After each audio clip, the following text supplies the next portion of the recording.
hello everybody. We are here back with another episode of Frank Conversations on the spiritualplayboy.com.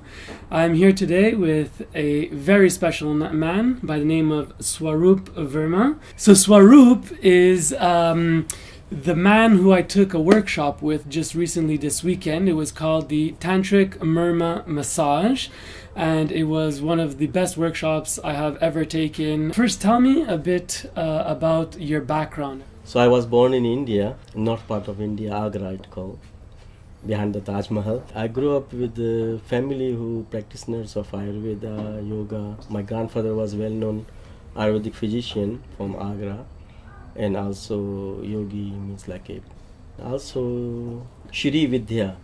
So that is like a lineage of Tantra. Shri Vidhya is more worshipping the goddess, the honoring the goddess. So you do Ayurveda and Tantra. Yoga therapy also. Yoga therapy. Tell me a high-level Ayurveda. For me, Ayurveda, Yoga and Tantra, all these three, actually very whole science itself. It's like complementary to each other, and they are very holistic together.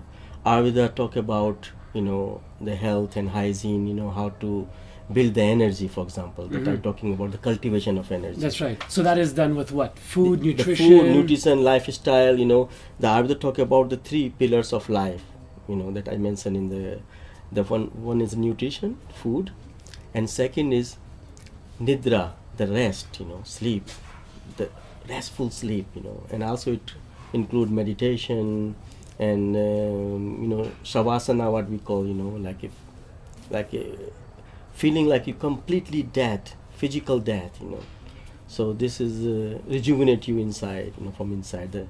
So it's like a preserve the energy and rejuvenate it. So by Ayurvedic principle, by the food, nutrition, lifestyle, behavior, relationship, I will talk about it, how to connect with the nature, so you have a less wear and tear. So that's why it helps to slow down the aging process. So you live happily, long life. So Ayurveda, cultivation of energy through all those things you said. The second thing is nidra, the rest, and it's also here yoga come, because yoga give lot of tools that how you can be settled down to yourself. It's important to have good rest. So that is the second pillar. Now third pillar of life is they call brahmacharya. Normally this word translate as celibacy, but it is not celibacy. It's how to regulate the sexual energy to its full potential. If you will go to the deep sense of brahmacharya, is how to channelize, how to regulate it, and how to transform it from the low level to the high. Okay, so that was, so Ayurveda is cultivation. Then you said yoga, and then the third, which is Tantra, which is the transformation? Transmutation or transformation of that energy. Let's talk about what Tantra is in your lineage and how what it looks like actually as a holistic. Yeah, there are two paths of the Tantra actually from the very ancient time. That right hand, what we call the Dakshin Marga, and then there is a Vam Marga, the left hand Tantra, the right hand Tantra. So the right hand Tantra actually not dealing with relationship, Right hand Tantra is giving you the practice that you do by yourself. Self-inquiry, self-discovery, and to connect with yourself, and also then transform your emotions and mind, and so you can go beyond your emotions and mind, So there are practices, they use mantra, the sound, and then they use yantra, mandalas, and different bandhas, mudras, position, and then to working and taking this sushumna, the kundalini, and then pulling it up through the susumna nadi, and when this energy meet to the higher chakra, then person get the realization, that this whole world is energy, That's the realization. So you cultivate, moving that life force energy from your core, from your root all the way through, and we do this through breath, sound, and movement. Yeah, exactly. Sound is the beast mantra, and breathing is a pranayama. Yeah, And movement is the sometimes, shaking. Yeah. Okay, so that's you said the right hand. What's the left hand of Tantra? Left hand Tantra is partner, beloved, or anybody that you can, practice with it. So that's Tantra involve also the sexual union, between man, woman. That Tantra actually was quite secret because, the society was not much open for it. And sometimes they involve sometimes of very drastic practices also. So then the right hand people, they respect them, because some of the master from them, they were enlightened, so they couldn't say that. So when you talk about more drastic, I mean, when you say that to me, I think of Osho and how the West and most of the world reacted to the practice that Osho was like trying to bring through and so on and so forth. You have a commentary about that? Or? Very interesting thing that you're asking, because like Osho shaking to the modern man, but those people were shaking to this ancient people, the right hand people.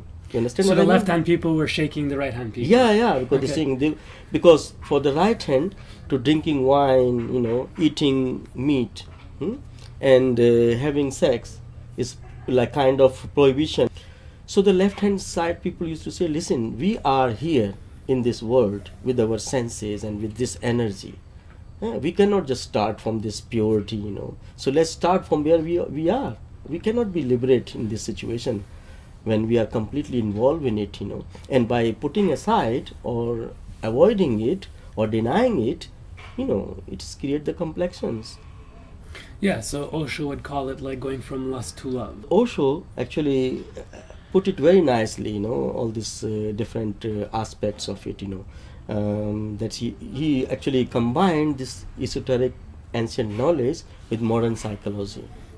Transitioning to more that sexual, the left-hand side with the sexual relationship, we just lived an amazing experience this weekend. I experienced your Tantric Marma Massage. And so tell us a bit about Marma, your perspective of this massage system. Marmas are actually the trigger points of the prana, and prana is vital energy.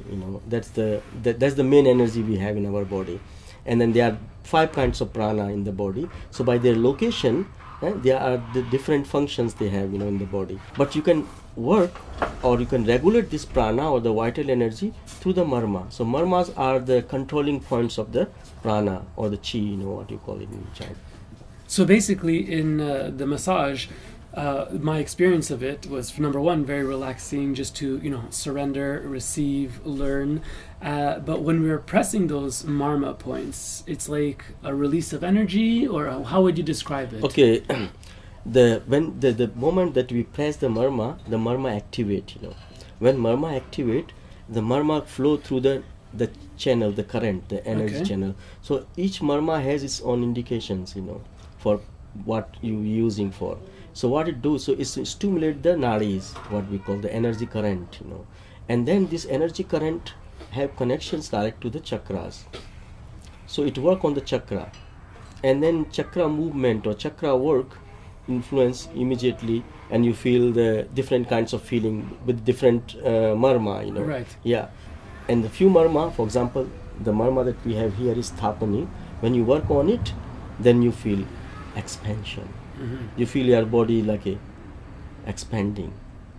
So this is the trance, where you transform all your mind, emotions, and body, and there's a feeling of bodilessness, mindlessness, emotionlessness. You don't feel anything. You just feel that you become a void. Why would they want to go there? What's the point? Like, why am I searching this place of nothingness? I'm happy here. I'm living. I have things. They fill me. Everybody says the spiritual path is about nothingness. I want somethingness. Yeah. The feeling of this voidness rejuvenate your senses. 5 senses that we have. It rejuvenate them. It strengthen them. So when you are not in the void situation, they are more sharper. This is the aim of the Tantra, not only to transform the mind and emotions and you becomes like, no, you are here, you functions better, you need to have a good foundation. That is the earth chakra. You know, if you want to heal the, you know, this all connected with it, you know, lot of heaviness people have, all kinds of guilt, you know, all kinds of shame, you know, this kinds of thing. So when you work on this particular, what we can call them kama marma, you know, because they are marmas, and then the kama marma. The kama is the work on the desire, passion, you know, all this masculine energy, you know. So we need to calm down, to rejuvenate them, to have the proper flow of it, because there's a lot of blockage in it, you know. So we clean the channels, you know. In that workshop, I think people went through different experiences. Some people were in pleasure, some people were in relaxation, some people were in release, and some people were in like healing. Like, how can that one massage do all of that? So what is this, magic or something? You know, that's what I used to say always. There's no magic actually, you know. This is today's miracle is tomorrow's science, you know. If you have some blockage, you know, on some different part of the body, so I'm pressing the marma to clean this blockage, but then you are having some emotional conditioning with it also, the mental conditioning. So you have some traumas and things, so it works on it, you know. So it make you very, you know, heavy sometimes, or emotionally want to cry, you know, bringing your emotion on surface, you know, because it need to be come out from this, removed, you know. Or you feel pleasure when you stimulate it, and then its flow is very pleasant and smoothly going, and you feel very... So whatever is blocked will move, and if that comes with emotion, then you'll feel emotion, and whatever is blocked and will lead to relaxation. Exactly. And then that creates revitalization. Exactly. So same marma can affect on the people differently. Okay. Yeah. So we're here in Israel, as you can tell. It's a beautiful evening in Israel. You're Indian, and now you're living in Israel. Yeah. What's that all about? I was in this institute called Kaivalyadhama in India, and I was working, learning there, and then I, you know, met my beloved, you know, in Israeli. Then I moved here, and I started to teach, and teaching now abroad, and opened a center called Shri Ayurveda, Yoga and Tantra Center. It's I established in '94. In my experience here in Israel, I find like the people are hungry and they're daring and they're going for it full on, especially in the realm of sexuality, and the movement here is very having good momentum. What's your perspective, and how did that affect your decision to be here? Or like what do you experience? Actually, yeah, the people are very receptive, you know, and also very open for all kinds of knowledges, you know, and the people are really wise, you know. That's what I feel. Because there's a very much similarities of the Indian philosophy and the people who living here, and they grow up with this, you know, in Judaism and Hinduism, you know, there's a lot of similarities, you know, and then a lot of common thing that I can share. They have experience of it. The Westerners people, they sometimes very hard, because they never go through this, you know, few kinds of things that, you know, they rituals and, you know, ceremonies, singing, and, you know, part of life, you know. It's like a, you know, brother, sister. I start to meet the people, and I feel very, very good connections from the very beginning. Amazing. Not like they didn't look like me, foreigners, you know. How do you practice all of those three things? Like, from what perspectives? Yeah, when person come to me, you know, for consultation, so I give advice about the food, lifestyle, choose herbs. You know, I would also talk about a lot of pharmaceuticals, you know, the natural pharmaceuticals, herbs, and the different oils and preparation and formulas. And then from the yoga, I give some exercise of pranayama, you know. There are different kinds of pranayama to correct the different energy, you know. Or I can give bandha or mudra or kriya, any kriya, or postures, you know, some asanas to channelize that energy. And from tantric part, sometimes I can give sound, you know, beach sound, what we call the beach mantra, you know. Sound has really very powerful effect on the elements.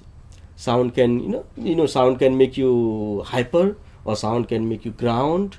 Sound can make you irritate, you know, like angry, or sound can make you very calm, you know. What's your opinion of Western medicine? Western medicine, you know, is good for the emergency and for some kinds of cases, you know. But for the chronic problems, you know, they don't have answer. I give always example. It's like you come to the house, and your house is full of water, that like a floor is, some things happen to the tap. So the wise person will go and close the tap, but it's stupid to start to just throw the water from the house, not looking for the source of it, exactly, yeah. exactly. So the Ayurvedic principle is like going and search what is the really source of this problem or disturbance or the disharmony. What's coming up for you? Is there any things that you're going to be involved with, that you're creating? I want to open a course that I can teach all these three in one course, Ayurveda, Yoga and Tantra, and to use them, their optimum practical knowledge, And that would be like an in-person course, online course? How would you do that? No, it's like Retreats? a person, maybe in person in the beginning, but I'm also thinking about online because it can really spread all over, I'm seeing it's at least 3 years, It's like 1 full year you give to the Ayurveda, 1 full year you give to the yoga, and 1 full year you give to the Tantra. Amazing. Yeah. Amazing. I would like to say actually that we worship the God, in so many different forms. Religious gods. Religious God and goddesses. And I would like to really, I feel like very much now that we have to worship the nature now. Very important to see the God in the nature. This plant, this earth, to feel that, and the blessing of worshipping the nature is instant. God bless you here, there, God knows when He will bless you. But if you will take care of the planet, you will get blessed immediately, instant, because you'll receive you receive, abundance. your hair will be clean, you will have a healthy, good food, So this is what I feel like, Beautiful. Thank you very much, brother. Thank you very much. Oh my goodness. So you've been watching the spiritualplayboy.com. I hope you enjoyed this video. Share it, comment on it, message Swaroop. Swaroop, how do we get in touch with you? Through my email or Facebook. Facebook. Swaroop Verma. Yes. And Verma.Veda and gmail.com. So do you have a website as well? Yeah. Which is? Which is ShriAyurveda.com. In Lakesh, namaste, peace, all those great things. We are another one of you.